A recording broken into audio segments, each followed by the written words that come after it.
Gracias por continuar con @meridianocni, su espacio.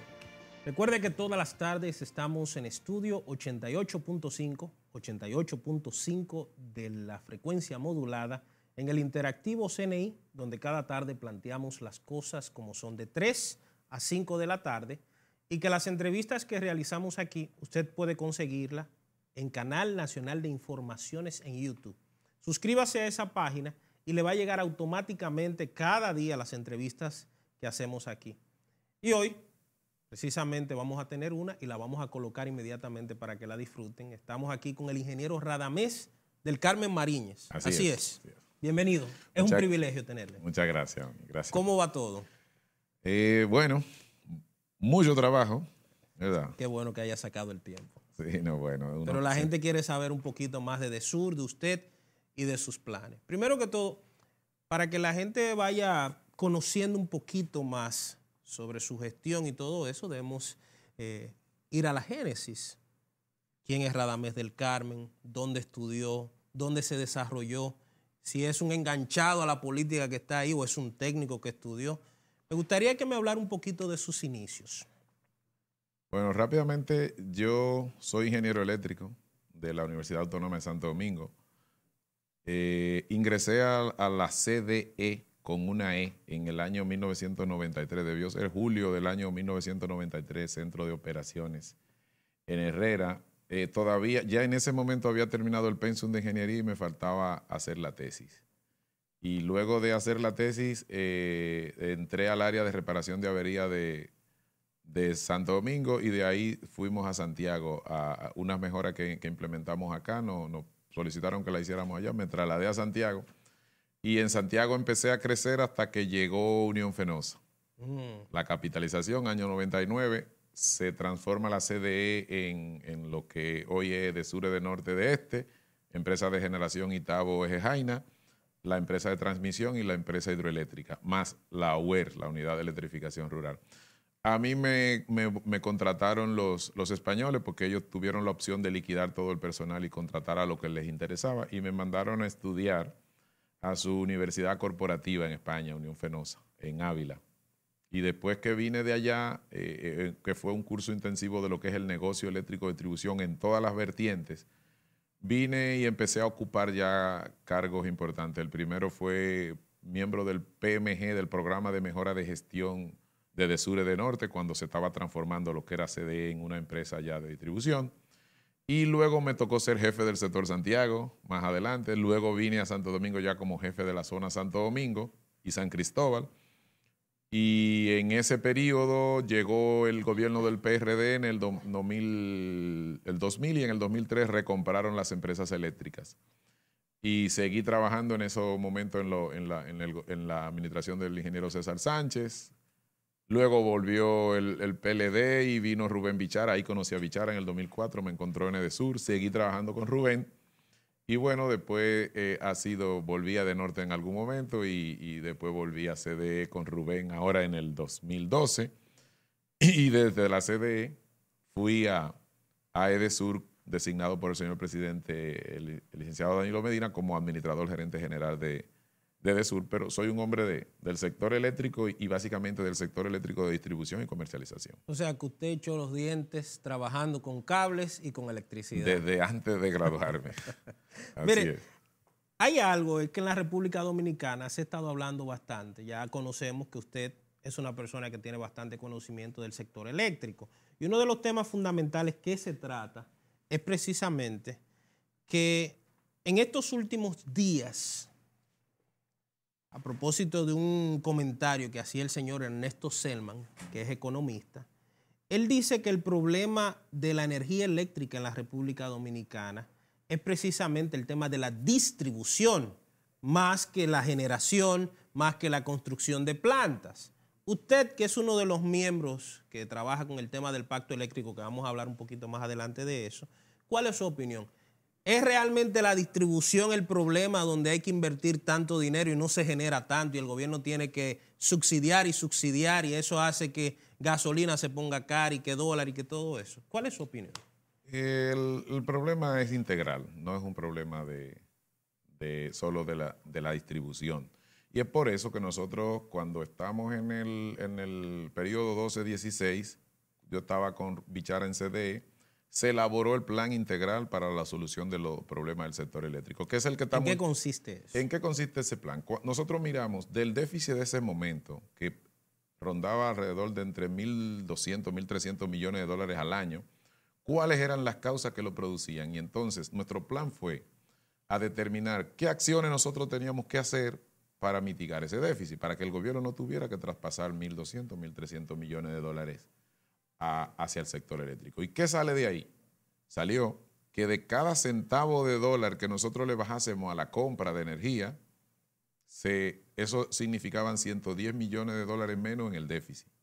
Entonces, en ese momento estábamos comprando energía a 18.6 centavos de dólar por kilo y la estábamos vendiendo a 18, es decir, estábamos comprando la más cara que como se estaba vendiendo. Y es por eso que nace el tema de la generación, que, como sabes, con el Acuerdo de Madrid que se prolongó desde el 2001 hasta el 15, hasta el 16, los 15 años, no se había desarrollado lo suficiente el mercado de generación competitiva y, bueno, los precios llegaron a esos niveles. Entonces, de ahí salió que el 50% de la problemática vista desde el déficit era la generación. Era la generación, y por eso se concibe Punta Catalina con el objetivo de bajar por lo menos 5 centavos al precio medio de compra de las sedes.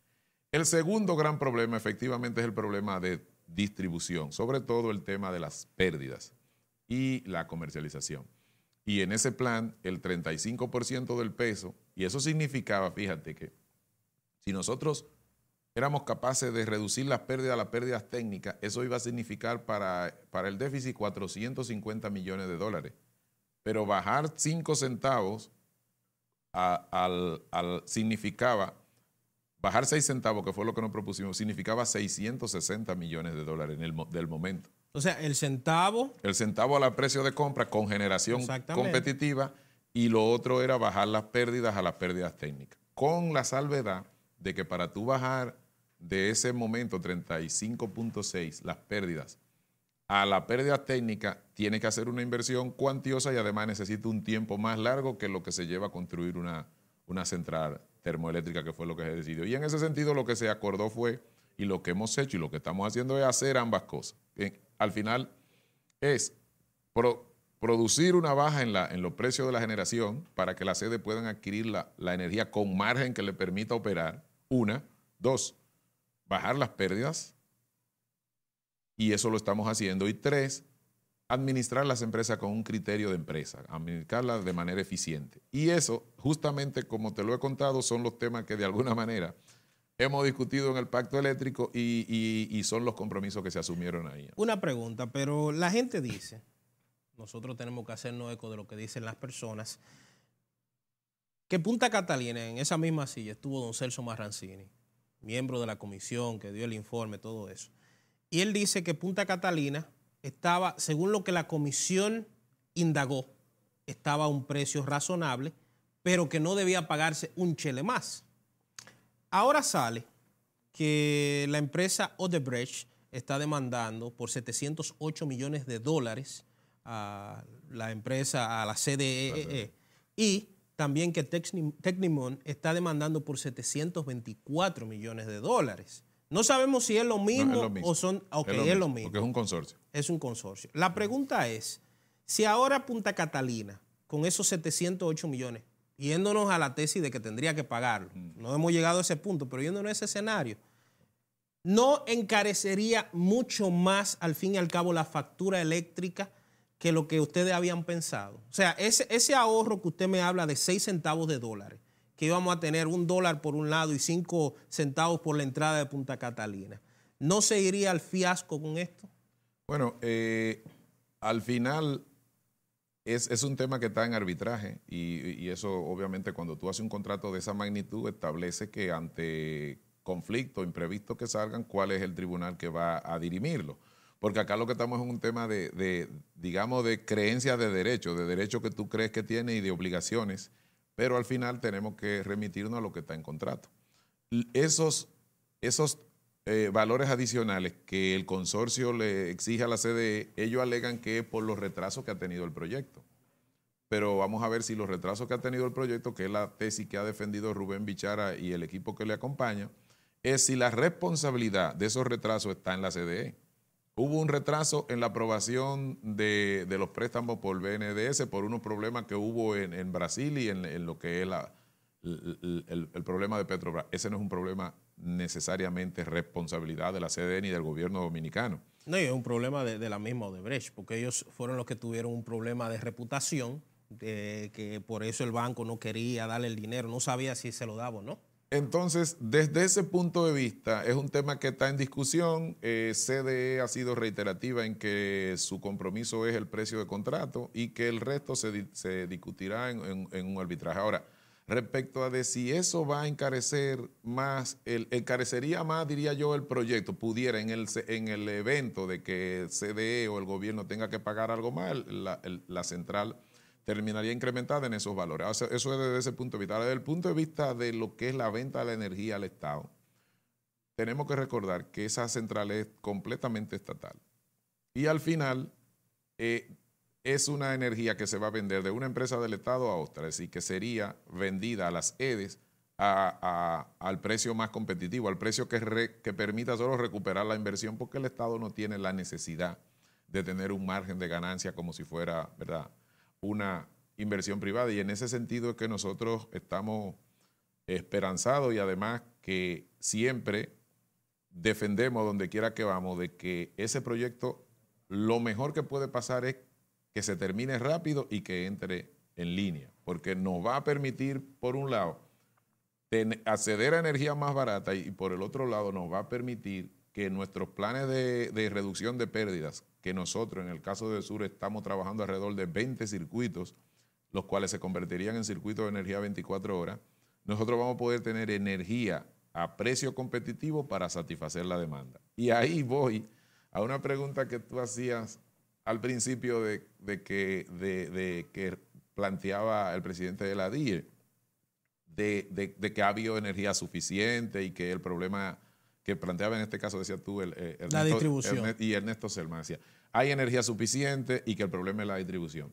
Y nosotros siempre decimos, eso es una media verdad, siempre hemos dicho, porque sí es cierto que hay centrales como para un día tú poder encender todo el país, y lo hemos hecho. Te fijas que en fechas especiales nosotros somos capaces de encender el país. Pero ¿y por qué no permanece así? ¿A qué costo?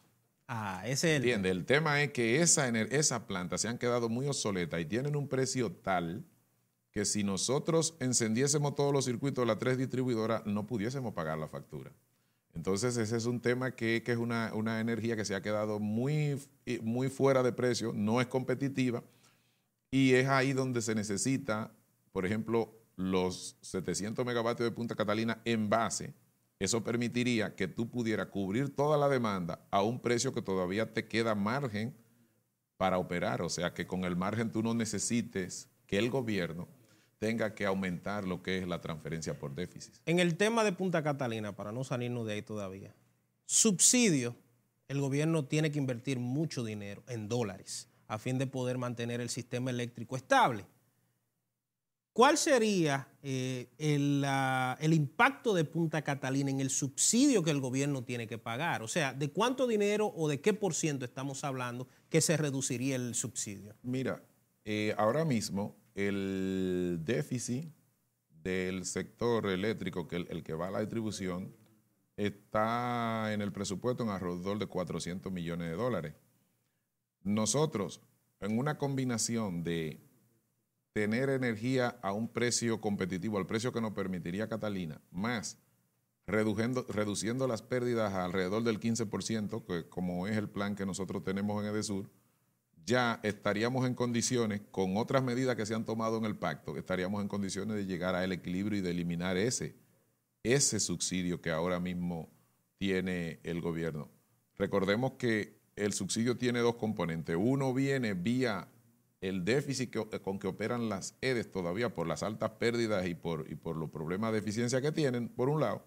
Y por otro lado hay un subsidio que es cruzado, y es que alrededor del 90% de los clientes, todos sabemos que pagan una tarifa que si tú lo llevas a dólares está, digamos, por debajo del precio medio que compran la energía las empresas de distribución. Y todos esos son compromisos y ajustes que nos hemos comprometido en el Pacto Eléctrico. ¿Qué ha hecho usted como administrador gerente general de EDESUR para trabajar? Porque usted habla de que hay un tema también con la normalización de los clientes. Hay clientes que tienen que contratarse, hay clientes que tienen que pagar a fin de que los costos también bajen, porque si una persona se engancha y se roba la luz, entonces es algo que tenemos que asumir los demás que la pagamos.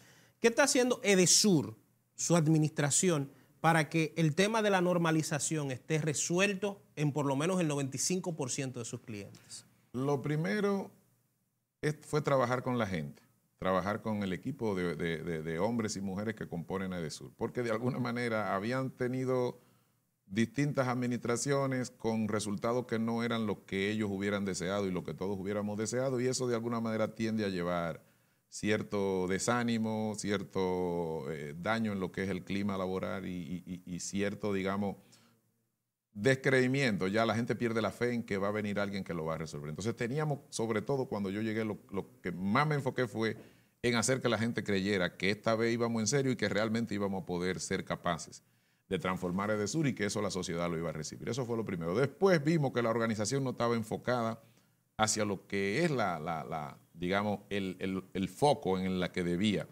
Y en ese sentido creamos una dirección de proyectos para que se encargue de todas las partes donde están esas grandes concentraciones de usuarios que no pagan el servicio.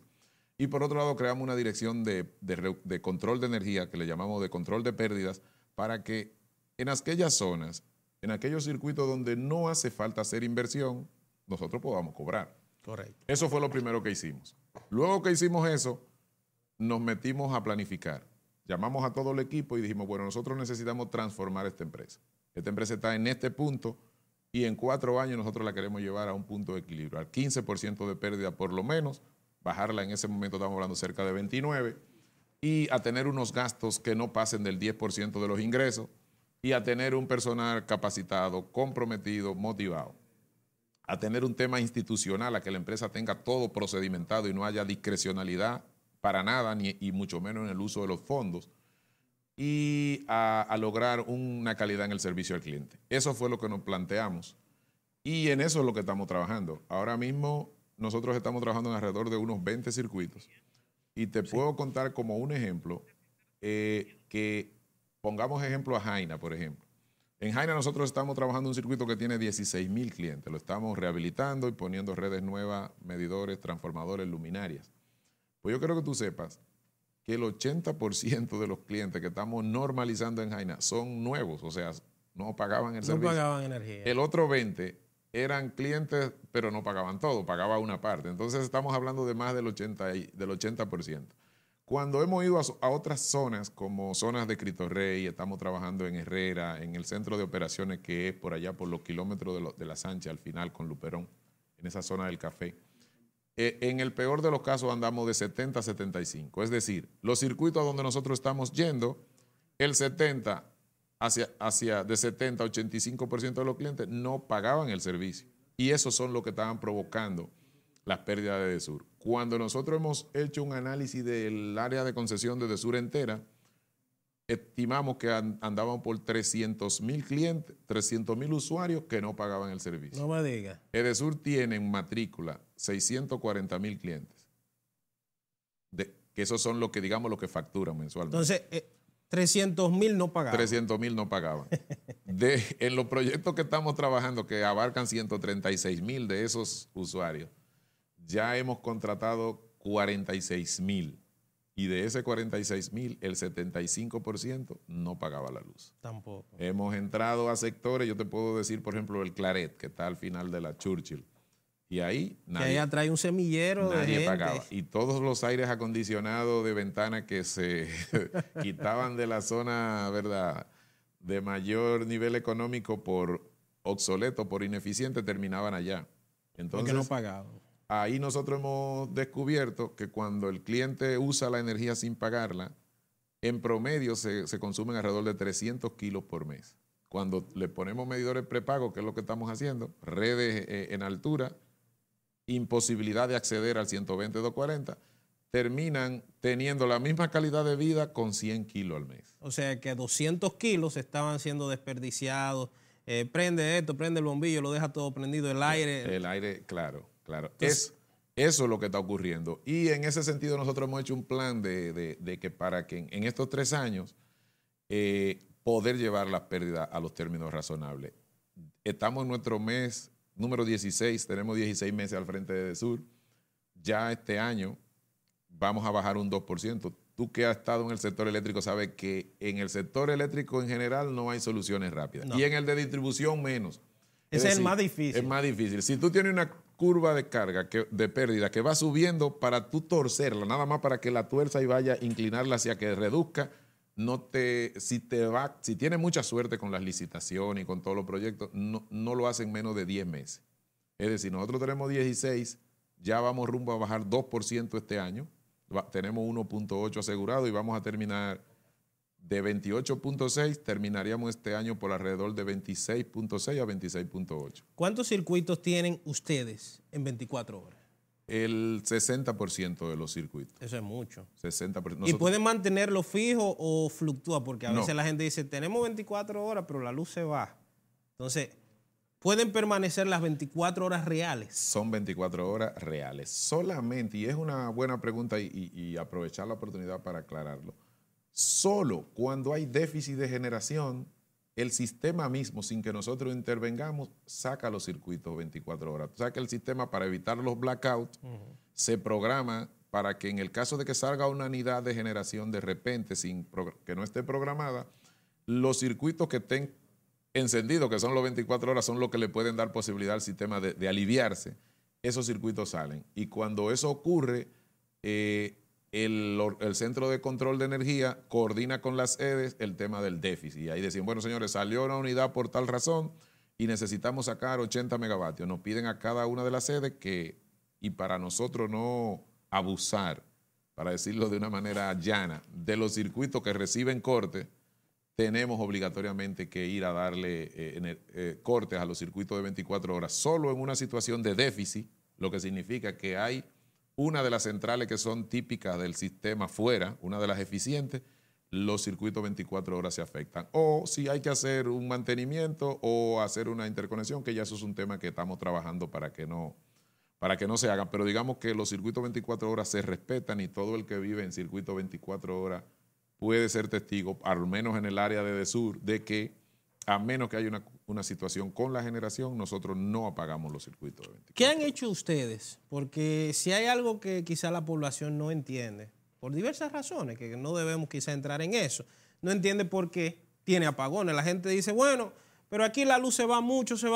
¿No han hecho ustedes algún tipo de campaña de concientización para que la gente entienda por qué la energía no le llega como quisiera? Sí, desde luego que sí. Y mira, yo creo que desde cuando comenzamos en los años 2000 a trabajar el tema de pérdida y de circuito y de tratar de dar energía de 24 horas, yo creo que de los más grandes avances que hemos tenido ha sido el tema de la gestión social. Y nosotros, las EDES, las 3, tienen equipos de gestión social que van a todos los sectores. Primero, son parte de la gestión de las direcciones comerciales. Y segundo, cuando nosotros vamos a hacer cualquier tipo de proyecto, primero, 3 meses antes, entran las unidades de gestión social, educan a la gente y todo lo demás. Y la gente sabe por qué tiene corte y además cuál es su nivel de pérdida y qué significa circuito tipo B, C y D. Por otro lado, nosotros tenemos una página que es un portal de circuitos que tú entras y digitas tu sector y puedes saber cuál es tu circuito, qué tipo de programación tiene y cuándo se te va a ir y te va a llegar la energía. Ahora, ¿por qué hay apagones? Bueno, nosotros tenemos circuitos que tienen pérdida de 80%. Sí. Y tú me vas a preguntar, bueno, pero ¿y por qué no van y lo resuelven? Es que no es tan sencillo.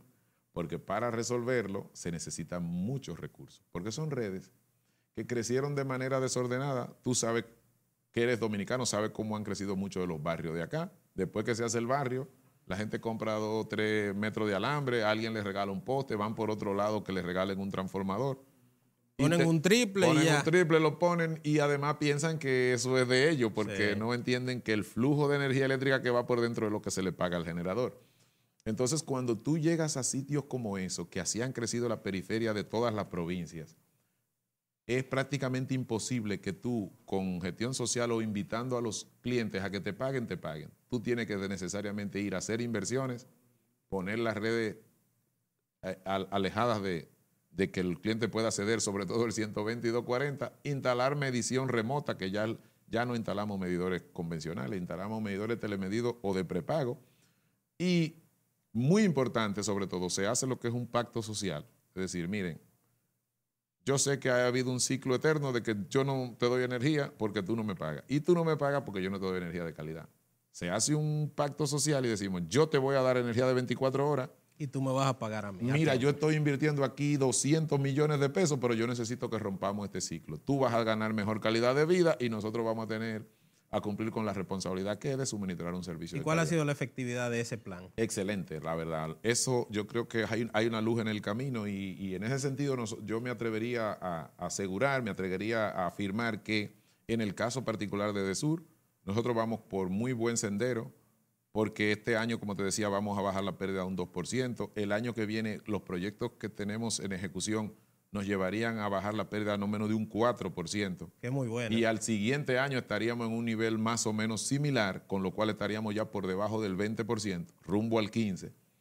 Y lo que yo veo es que, sin importar la clase social de la gente, cuando tú llegas a un barrio cualquiera y le instala las redes correctas, le pone luminaria, le da energía de 24 horas y controla el acceso al 120 y 240, que es al cable, ¿verdad?, que tú te cuelgues desde la ventana, el dominicano termina pagándote. El índice de cobro de DESUR hoy es 97%, 96 y algo, redondeando 97%, a pesar de que hemos ido agregando barriadas completas de 5, 10, 15 mil clientes. Imagínate. Entonces, lo típico fuera que si esta gente se negara a pagar, el índice de cobranza se te va deteriorando.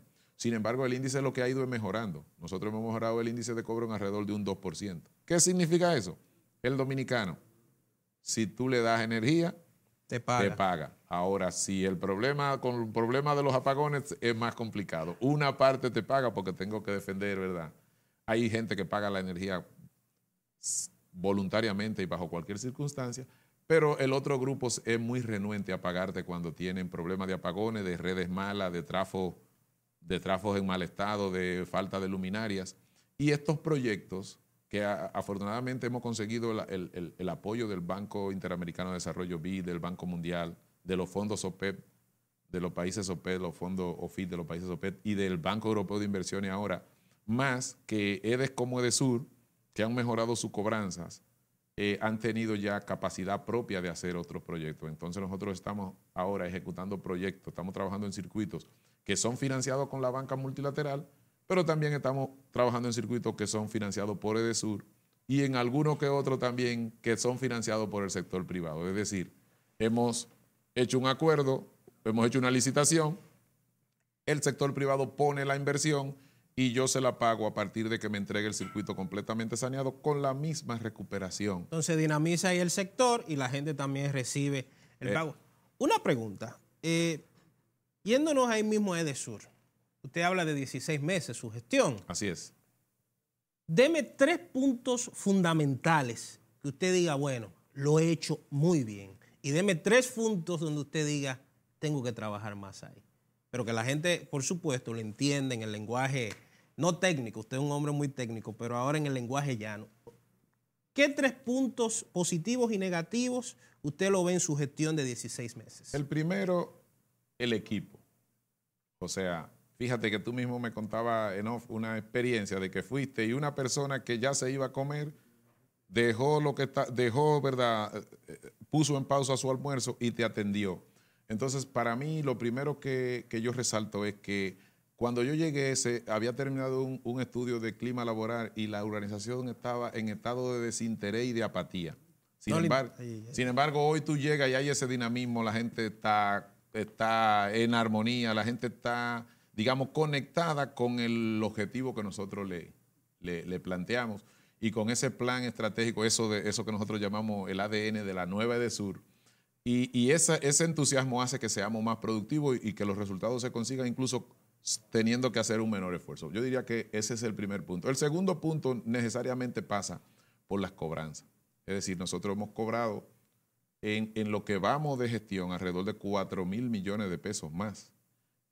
¿Cuál es el rango, ahí mismo dentro de su respuesta, de cobranza que ustedes tienen mensual en Edesur? Nosotros, cuando llegamos a Edesur, las cobranzas andaban alrededor de 2.100, 2.200 millones de pesos. ¿Y ahora? En algún mes se llegó, obviamente en el verano, 2.300.